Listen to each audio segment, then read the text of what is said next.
From NBC News World Headquarters in New York. The worldwide battle against landmines came to the nation's capital today. As NBC's Nora O'Donnell reports, the activists want U.S. support. In Washington today, a push for the U.S. to sign an international treaty to ban deadly landmines. I want you to look at these young people. These are the young people, the future generations of activists who understand that you work toward peace every single day. All it takes is one false step in a minefield.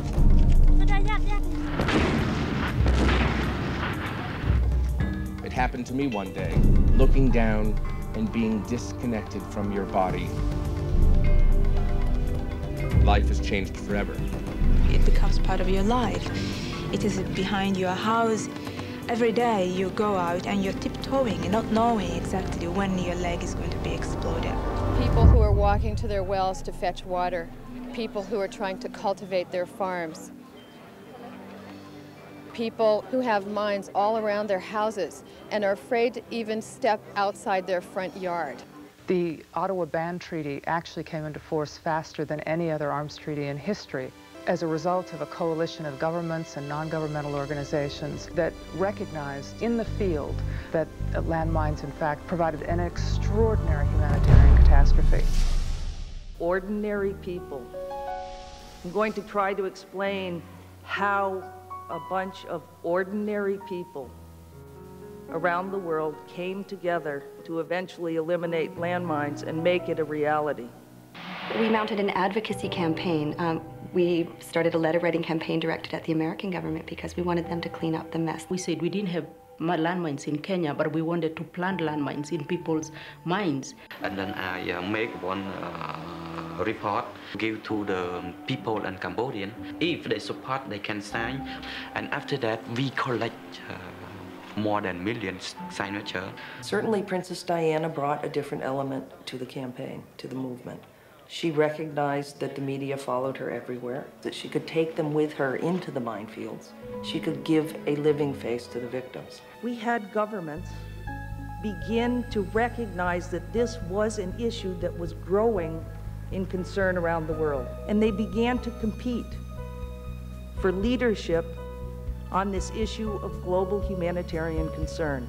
That was the first time, to my knowledge, the NGOs were sitting at the negotiating table, which was a tremendous factor. We were the experts from the field. We were the experts with the documentation. We knew what we were talking about, and they could not disregard us. So we decided to take the risk to issue a challenge which broke most of the normal conventions of the way you do things. To use that old expression, we rolled the dice on a Friday night. They said, not only are we going to do this, we're going to do it in open, complete partnership with the International Campaign to Ban Landmines, and they're going to be inside the negotiations. We achieved a total ban treaty in 1 year, 5 from the launch of the campaign. The coalition of small and medium-sized countries can very actively, together with the civil society, with NGOs, achieve something that most of the usual big players were not very keen to have. The real prize for this campaign is the treaty, of course, the Ottawa Treaty, which was given birth when Foreign Minister Axworthy made the challenge to the world. The signing of the treaty is just the beginning. There's a lot of work going on about where the international campaign will go from here. The work won't be finished until all the mines have gone. After this treaty was signed, the hard work came, and we needed to ensure more countries were joining and that they were respecting their obligations. We followed the treaty all over the world, encouraging, commenting, criticizing. We set up the Landmine Monitor, the worldwide research network, to check on progress states were making. We've been to many places: Colombia, Kenya, Jordan, Cambodia, the United Nations, in Switzerland, in New York, to Mozambique, Nicaragua, Thailand, and in many other places. Congratulations to all of us, because we are still here and still working to make the mine ban a reality in the poorest countries. I thank the mine ban community for thinking about small people like me who lost our legs or arms or eyes. We are here in Cartagena, Colombia, and we are all here for same purpose of encouraging our governments to honor their commitments to the Mind Ban Treaty, and more especially to make the lives of survivors much better than what it has been before. No rules. Okay, let's go.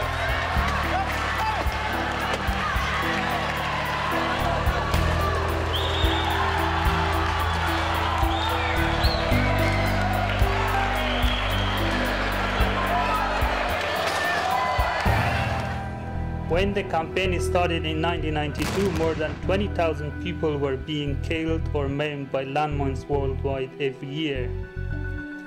Now it's just over 4,000 people, a huge drop, but it's still every day someone, somewhere fall victims to these indiscriminate weapons. Around 20 countries have been declared mine-free, one for every year of the campaign. We will not stop until there is not one more new victim, not one more mine ever laid. Millions have been declared, thousands of kilometers of safe land released to people desperately in need of it.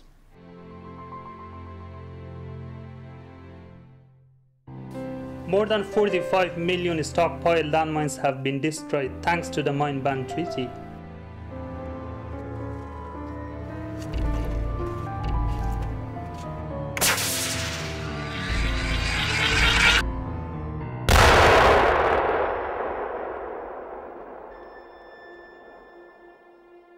The Mind Ban Treaty is working, but it cannot work on its own. Our members around the world have been campaigning tirelessly, and now, 20 years on, we've got 80% of the world on board, and mines are becoming a relic of the past. Join the world. Join that great voice that shouts, "No more landmines." Lend your leg. Presta tu pierna. Posodi svojo nogo. Lend your leg. Remángate. Join us. The ICBL is a fully grown campaign of ordinary people in some 100 countries around the world that do extraordinary work of pushing for a mind-free world, bit by bit, every day. We are closer than ever before, and we won't stop until we reach our goal. Not one more. We are challenging all of you today to stay and finish the job of getting the world rid of landmines, once and for all, in years, not decades to come.